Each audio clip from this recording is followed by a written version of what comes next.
2014 में आंध्र प्रदेश के मुख्यमंत्री के रूप में चंद्रबाबू नायडू ने शपथ लिया और उस समय उन्होंने ऐलान किया कि अमरावती को आंध्र प्रदेश की राजधानी बनाई जाएगी। ये एक 1.09 लाख करोड़ की ड्रीम प्रोजेक्ट थी।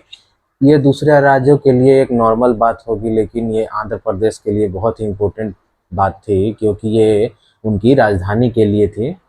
इसकी भी एक अलग कहानी है। इस कहानी में एक सपना है और उस सपने में लगे भ्रष्टाचार के छींटे हैं और 10 साल का लंबा इंतजार है। इस कहानी की शुरुआत होती है आंध्र प्रदेश के बंटवारे से। बात है 2014 के फरवरी महीने की, जब कांग्रेस सरकार ने आंध्र प्रदेश को दो भागों में बांट दिया था। एक हिस्सा बना आंध्र प्रदेश और दूसरा बना तेलंगाना। उस समय कहा गया था कि 2014 से 10 साल यानी 2024 तक दोनों राज्य आंध्र प्रदेश और तेलंगाना की राजधानी हैदराबाद को ही मानी जाएगी, लेकिन इस अवधि में आंध्र प्रदेश को अपनी राजधानी चुननी होगी।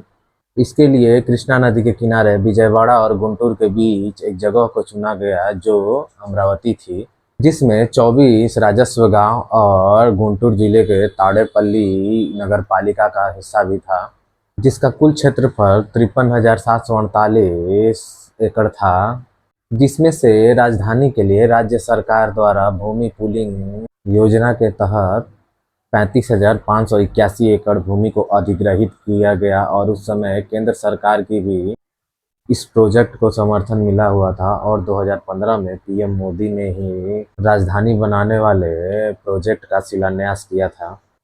इस शहर को ग्रीन एंड ब्लू सिटी बनाने का मकसद था। इसे सिंगापुर और दुबई जैसे डेवलप करना था। इसमें कुल 9 हब बनने थे, जिसमें government city, finance city, justice city और knowledge city, electronics and IT city, health city, media city, sports city और टूरिज्म सिटी शामिल था। इस शहर में एयरपोर्ट से लेकर चौड़ी सड़कें, मेट्रो और रेलवे तक बनाने का प्लान था। इसके लिए अलग अलग देशों से एक्सपर्ट बुलाए गए थे इस शहर पे प्लानिंग करने के लिए। भूमि पूलिंग योजना के तहत किसानों से जमीन ली गई थी। तब के विपक्ष के नेता रहे जगनमोहन रेड्डी ने आरोप लगा दिया कि जमीन पूलिंग में जातिवाद किया गया है और अमरावती को राजधानी बनाने के में विशेषज्ञों ने भी इसका विरोध किया। उनका तर्क था कि अमरावती में बहुत ही हरियाली है, पेड़ पौधे हैं, इनको बर्बाद करके कंक्रीट की जंगल बना देना पर्यावरण के लिए ठीक नहीं होगा। सरकार के फैसले को नेशनल ग्रीन ट्रिब्यूनल में भी चुनौती दी गई, लेकिन एनजीटी ने 2019 जनवरी में सरकार के हित में फैसला दिया, जिसके बाद सरकार ने 2019 में सरकार प्रशासन और अदालत को अमरावती में शिफ्ट कर दिया। वहां विधानसभा और विधानमंडल का के साथ ही हाई कोर्ट का भी अस्थायी रूप से निर्माण शुरू हो गया। लेकिन जून 2019 में हुए चुनाव में जगनमोहन रेड्डी की पार्टी ने प्रचंड जीत हासिल की। उन्होंने 175 सीटों में से 151 सीटें जीत ली। वहीं नायडू की टीडीपी पार्टी ने सिर्फ 23 सीटों पर ही जीत हासिल की। चंद्रबाबू नायडू के इस हार ने अमरावती के भविष्य पर ताला लगा दिया। मुख्यमंत्री बनने के बाद जगनमोहन रेड्डी ने उन अंतर्राष्ट्रीय बैंकों को जहां से नायडू सरकार ने कर्ज के लिए आवेदन किया था, उन्हें बताया कि अब उन्हें कर्ज लेने में कोई रुचि नहीं है, जिससे बैंकों ने उन्हें कर्ज देने का काम रोक दिया। वहीं जगनमोहन रेड्डी की सरकार ने जमीन पूलिंग योजना में की गई अनियमितता के लिए जांच के लिए एक एसआईटी का गठन किया। इसमें नायडू सरकार में नगर विकास मंत्री रहे पी नारायण, जो कि भूमि पूलिंग कमेटी के प्रमुख थे, उन्हें गिरफ्तार किया गया। जगनमोहन सरकार ने विधानसभा में एक बिल पेश किया जो कि विधानसभा में पारित हो गया, लेकिन विधान परिषद में पारित नहीं हो पाया। इस बिल में आंध्र प्रदेश के 3 राजधानियों का प्रावधान था।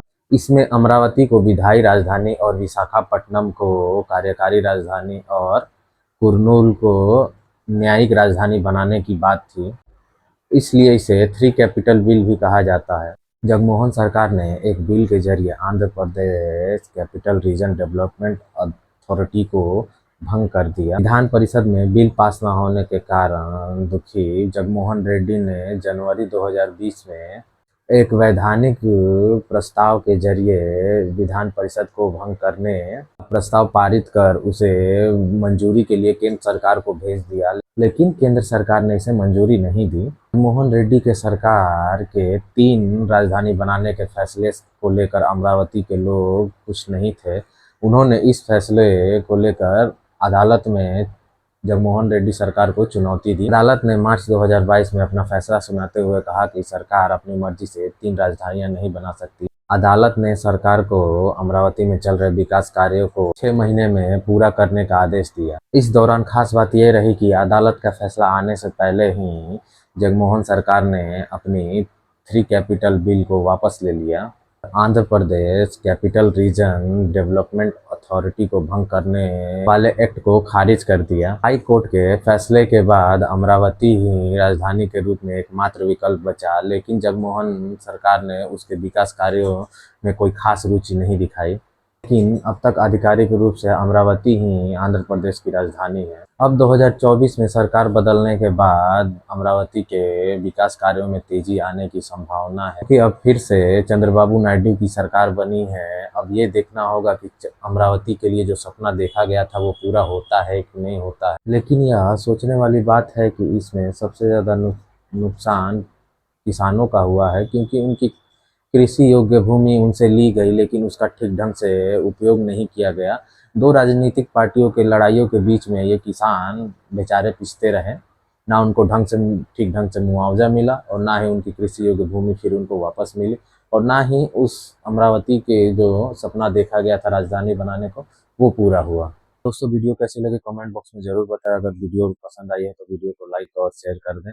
चैनल को सब्सक्राइब नहीं किया तो चैनल को भी सब्सक्राइब कर दें। तब तक मिलते हैं आपसे अगले वीडियो में। तब तक के लिए keep smiling and stay curious.